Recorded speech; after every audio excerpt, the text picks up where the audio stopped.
O filho vai assumir a marcenaria da família, mas está inseguro e por isso decide se capacitar e buscar exemplos de sucesso fora da empresa.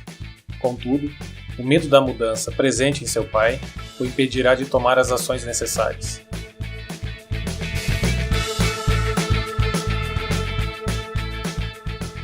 Assim começa a história de Pedro, um novo empresário que teve que assumir a empresa da família e acabou por transformá-la numa empresa de imóveis sob medida de sucesso.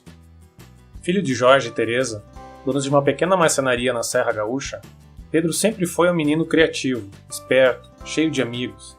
Viveu a sua infância e juventude entre a escola e a marcenaria dos pais. Sempre teve muito orgulho do seu pai, um homem muito trabalhador, muito preocupado com os clientes e todas as pessoas que vinham até a empresa. Pedro sabia que a sua mãe cuidava da parte do dinheiro, pois sempre havia preocupada com as contas a pagar. Pedro sonhava em construir casas, prédios e pontes. Além de criativo, ele tinha o dom para o desenho. Sempre via clientes trazendo desenhos bonitos e cheios de detalhes. Entendia que aquela deveria ser uma profissão importante, pois o seu pai e os empregados sempre estavam com desenhos embaixo do braço.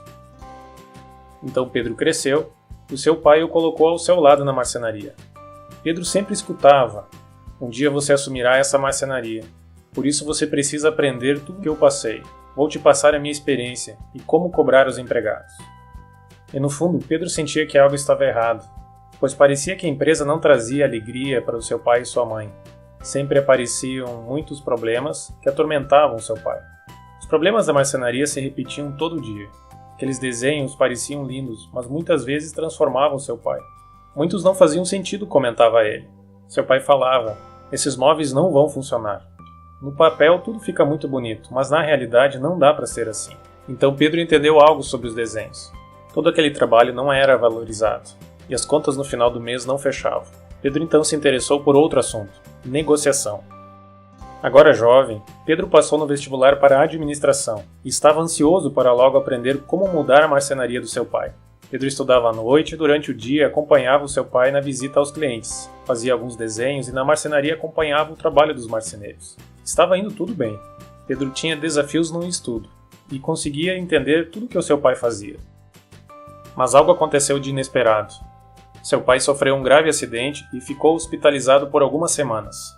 Como num piscar de olhos, a situação mudou. Com a ausência do seu pai, os problemas com clientes apareceram rapidamente. Atrasos na produção e a falta de vendas comprometeram a saúde financeira da marcenaria. Sua mãe começou a ficar realmente preocupada. Com seu pai debilitado, a sua mãe já envolvida com a administração, o cenário exigiu de Pedro uma posição. Aquele era o momento. Mas ainda o maior problema é que as pessoas na empresa não viam em Pedro o líder que precisavam. Então aproveita o que está aprendendo no seu curso de administração, que já poderia aplicar na marcenaria. Ações para redução de desperdícios, organização de layout, checklist de projetos, uso de equipamento de segurança e alguns programas de computador. Muitas já resolveriam alguns problemas de imediato, até que Pedro se depara com seu maior desafio: a resistência a mudanças, apresentada pelo seu pai. Pedro sente na pele a dificuldade da quebra de paradigmas em empresas tradicionais. Pedro fica preocupado. Parece que só ele enxerga o que precisa ser feito para resolver problemas rotineiros, ocasionados principalmente por falta de organização. Pedro precisa de ajuda. Então o professor da universidade comenta que viu no site do Sebrae uma matéria sobre uma empresa que ajuda pequenas marcenarias através de exemplos. Pedro então encontra os conteúdos da Gabster, com uma série de artigos sobre gestão e que falam sobre o seu problema atual. Fundamentalmente, que mostram quanto é importante evitar a mistura dos papéis, ora de filho e agora, talvez, de administrador da marcenaria. Em um artigo que fala sobre marcenaria familiar, Pedro encontrou a importância da separação dos papéis, que o administrador precisa ter o seu posto, sem que o pai invada o seu espaço, e que todos devem ser valorizados pelo trabalho que estão fazendo. Em outro artigo, Pedro entendeu rapidamente o principal problema do seu pai, a centralização. Então Pedro montou uma estratégia, um passo a passo sobre como definir as relações na marcenaria. Mas Pedro tem outra grande surpresa. Ele já deveria esperar. Seu pai discorda. Encontra objeções para todas as questões que Pedro traz. Seu Jorge diz que já valoriza as pessoas conforme elas merecem. Pedro entende que a forma de gerenciar do seu pai é procurar por culpados. Mas Pedro não está sozinho. Recebe apoio da sua mãe. Mais uma vez, Dona Teresa entra em cena. Ela mostra o quanto o Sr. Jorge está com medo. Depois de tanto trabalho na vida, as mudanças necessárias para o Sr. Jorge são radicais demais para serem aceitas. No dia seguinte, algo acontece de inesperado. Um dos marceneiros mais experientes pede demissão e isso parece ser um aviso para o Sr. Jorge.